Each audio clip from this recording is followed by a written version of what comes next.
Give me 10 minutes for 2 pours, 2 craft bourbons, both under $60.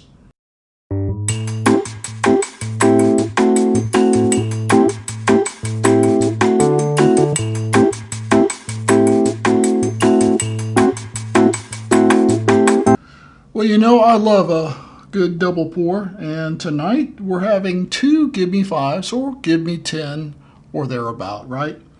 So first up, craft bourbon. This is a Few Spirits. They're out of Chicago, I believe, And you can go to fewspirits.com to learn more about their whiskey. And tonight we're sampling, get the right one here, we're sampling their Bottled in Bond.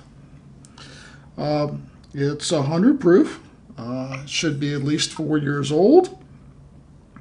From fewspirits.com, it says mashed, fermented, distilled, and bottled by Few Spirits, Evanston, Illinois, aged at least 4 years in charred new American oak barrels. Tonight we picked 2 craft bourbons. I had another one up here, then I realized it was sourced. Not really what I consider a craft bourbon. To me, a craft bourbon is someone that actually does the distillation. Now, they can source out bottling and things like that, but they need to do their own distillation and their own aging for me to consider them as a craft bourbon. And I've had this for a long while. I've just been sitting there. I've had so many things to do. It's actually got dust on the bottle. But I bought it months ago. I mean, 4 or 5 months ago, at least. Well, availability, I do see this a lot of places. Sometimes it's not always the Bottled in Bond. Sometimes it's just a regular bourbon whiskey. And I know they have a rye and a few other varieties. But I do see this out there. So I would tell you that availability, it's probably a 3. I think it depends on your area. In my area, I can find it. I don't see it everywhere, but I can find it. Aroma. Well, pretty traditional bourbon notes there. More mapley than molasses brown sugar. It's got kind of a maple tone to it. Pancakes and syrup, baby. Pancakes and syrup.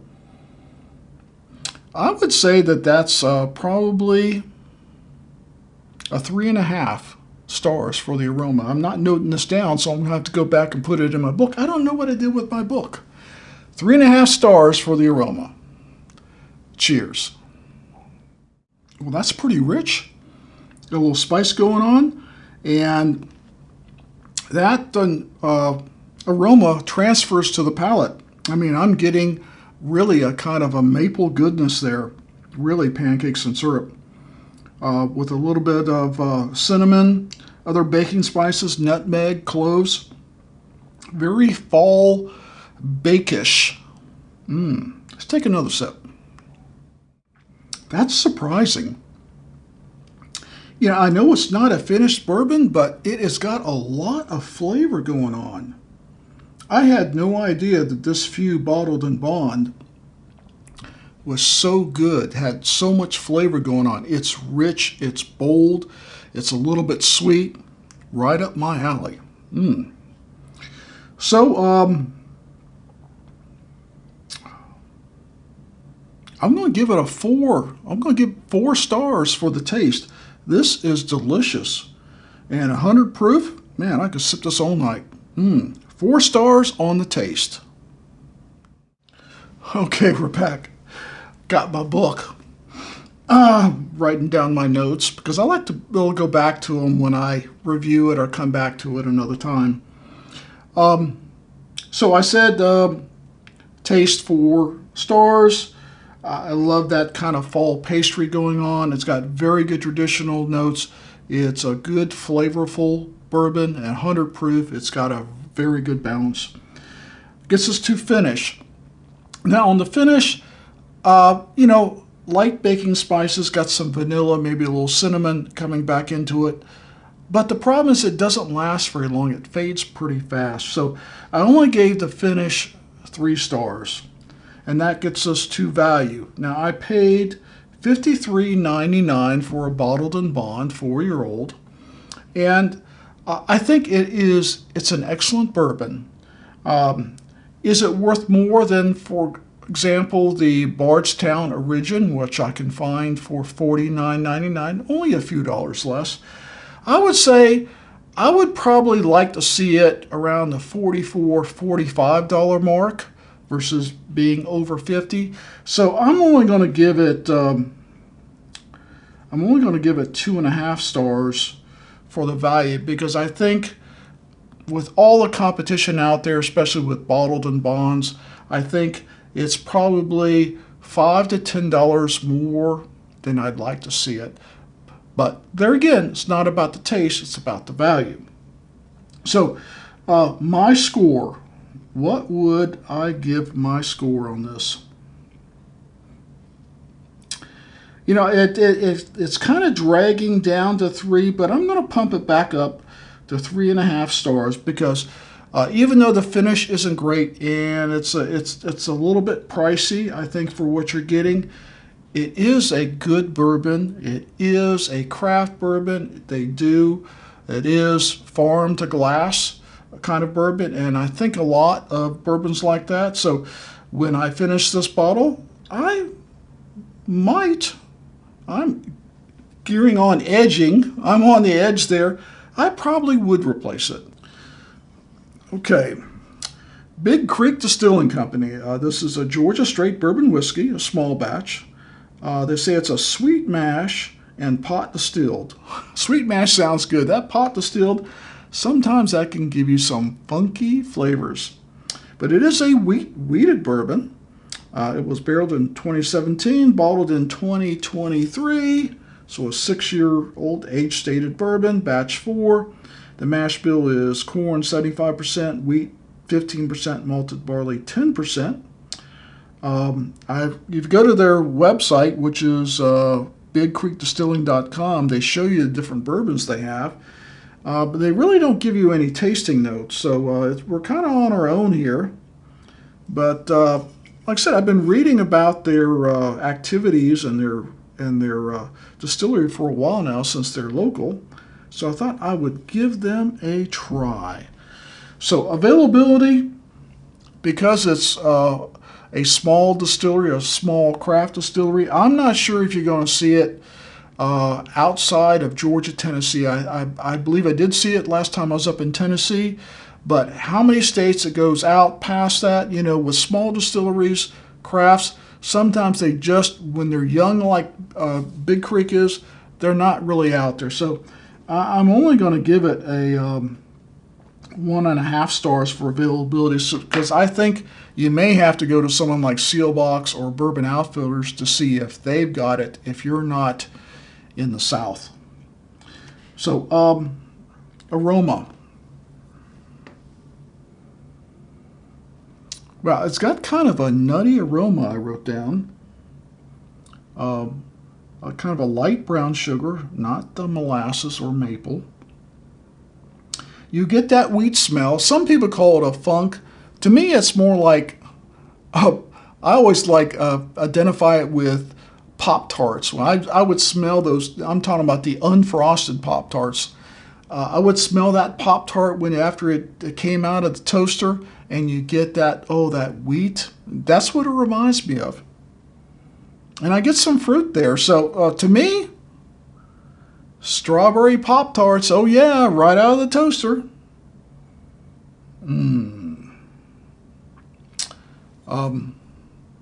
But you know, that wheat, it kind of shades everything else, and if you don't like it, you don't like it. But for me, I'll give the aroma 3 stars.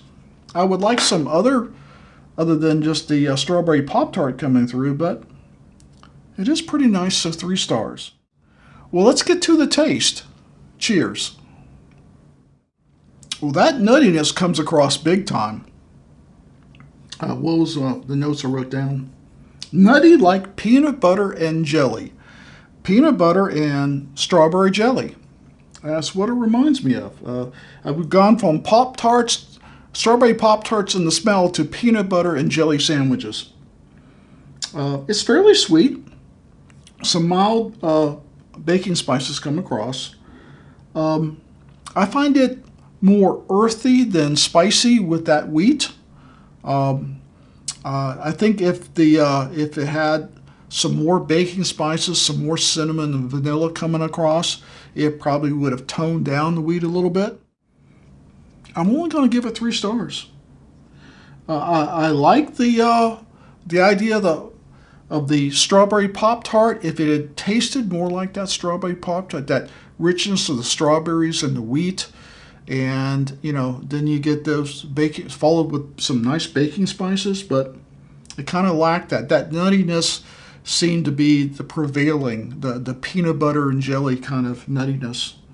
So 3 stars on the taste. On the finish, the wheat stays with you, and I'm okay with that because I'm a wheated bourbon guy. And I get some dried fruit.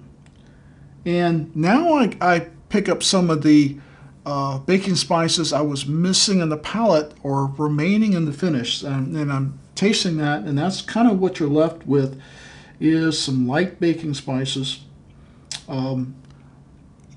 It's moderate lasting. It's neither short nor long. It's somewhere in the middle. It's just not great. It's not memorable. So I'm only going to give it 3 stars on the finish. That gets us to value. I paid $52.99 for this. It is a craft bourbon. It is a local distillery. You're going to pay more for that in just about any market. There's a lot of operating costs when you're small and you're gearing up and trying to make a name for yourself. I get that. So $52.99, I think it's a little bit high for a small batch. You're really getting into, to me, into single barrel prices when you're getting into the 50s and maybe up to $59, $60 that you can find some single barrels at. So for me, I'd pay a little bit more for the single barrel if I got more taste and a little bit more proof. So if I was to rebuy this, I'd probably want to see this more like the mid 40s for it to be a good value. So I'm only going to give it a fair value, and actually right in the middle, 1 through 5 is 2.5.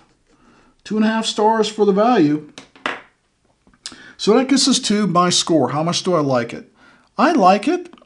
There's a lot of bourbons I'd rather drink, a lot of craft bourbons that I'd rather have than this, and that's because of that very nutty profile. Now, it opens up. It could get better. It could get sweeter. Those spices could develop more. But for right now, yeah, I'm going to keep it. It's not going to get above 3 stars. 3 stars, I think, is more than fair. 2.5, I'm not sure it deserves that. But a solid 3, but not going any higher on this night. So 3 stars for the Big Creek. It's a good bourbon. It just could be better. I'm going to see if I can get up there to Dahlonega and taste and maybe buy their single barrel.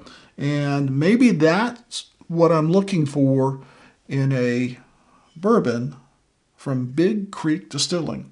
We hope you will like this video, comment, and share. And always, please drink responsibly, never drink and drive. And we'll see you next time.